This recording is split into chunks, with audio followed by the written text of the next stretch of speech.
Can I be really honest with you guys real quick? Like, really honest? When I first got started as a business owner, especially in my coaching business, one of the hardest things for me to do was to find creative ways to create new content, and not only just content, but content that converts. And one of the biggest struggles for me that I personally experienced was finding ways to create valuable content consistently without feeling like I was giving everything I knew away that I also charged for. However, once I learned these two main things, everything changed for me. It has been so easy for me to create content. It has been so easy for me to show up. And now I can literally pick up my phone like this and record because these two things saved my life. And what's so crazy is before I found these two things, it was so frustrating because you guys know, if you're not posting content, you're not making money. So imagine being so frustrated because you don't know what to post, and now you're frustrated because you're not making money. It was so annoying. But I promise you, these two things literally saved my life, which is why I completely understand where you are right now. Right? You have a great business idea. You know you can get people real results, but you just don't know how to show up consistently. Not that you don't want to show up consistently, but you just don't know what to say.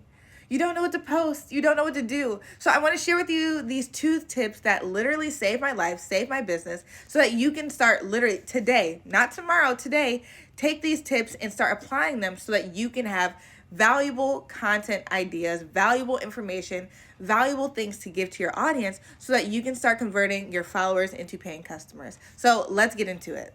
The first thing that I want you to do is create a list of problems that your target audience or your target customer is currently experiencing.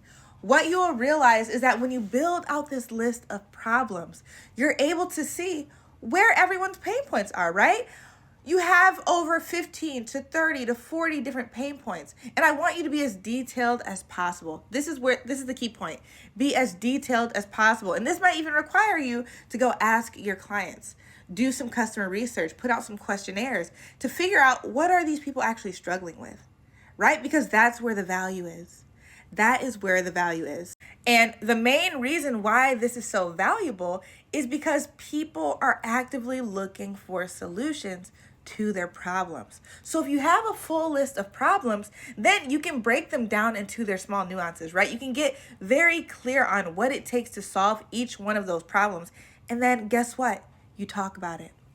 You come on, get on camera, and you speak to each one of those pain points. I know it sounds so simple, but it is. It is. So that is the first step. Now let's get into step number 2.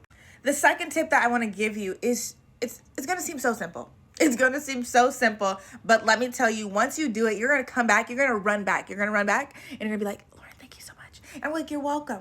You're welcome. So tip number 2 is to focus only on one problem at a time per piece of content. That doesn't mean talk about 2 problems in one piece of content. No, one problem per piece of content, meaning you create one video, you're only speaking to one problem. You create one carousel, one problem. You create one photo post, whatever, one problem.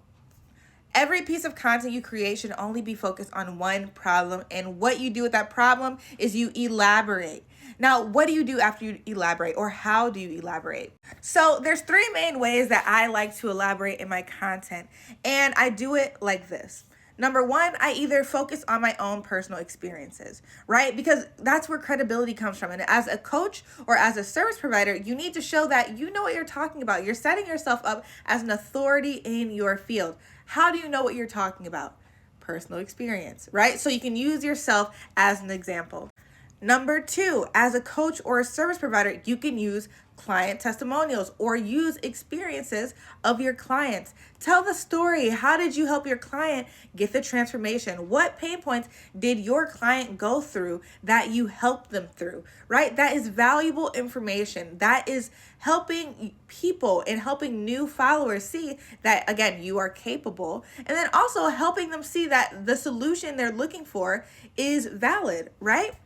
And then number 3, and also one of my favorite ways to create content, is by using case studies. find different, once you create your list of problems and you see like, okay, here's a specific problem, I wonder what other person or what other company also faced that problem and how did they solve it, and then tell that story. All these are effective ways to create content, and it's less about being creative, but it's more about having those tangible bullet points, right? Those tangible things to follow to make sure that, okay, well, if I don't have an idea, then here's what I can do, right? Because sometimes we're not always feeling creative. Sometimes we're not always feeling motivated. At least I know I'm not. So what do I do, or what do I come back to when I'm not feeling motivated, when I feel like I'm not inspired, when my creative juices are not flowing? I come back to what I just told you today. Number one, building out those pain points. And number two, focusing on one problem at a time.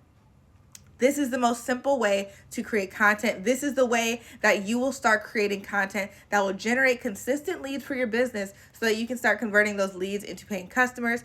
And this is how you will begin to feel more confident in your ability to show up online for the people that you love, whether you are a coach or a service provider. So with that being said, I hope this information was so valuable to you. Please do me a favor. If this was valuable to you and you know that you're going to use it, go ahead and push that save button and the like as well. And leave me a comment if you need to say something, if you have a question, anything. Feel free to ask me anything. So with that being said, I'll see you guys soon in my next video. I love you.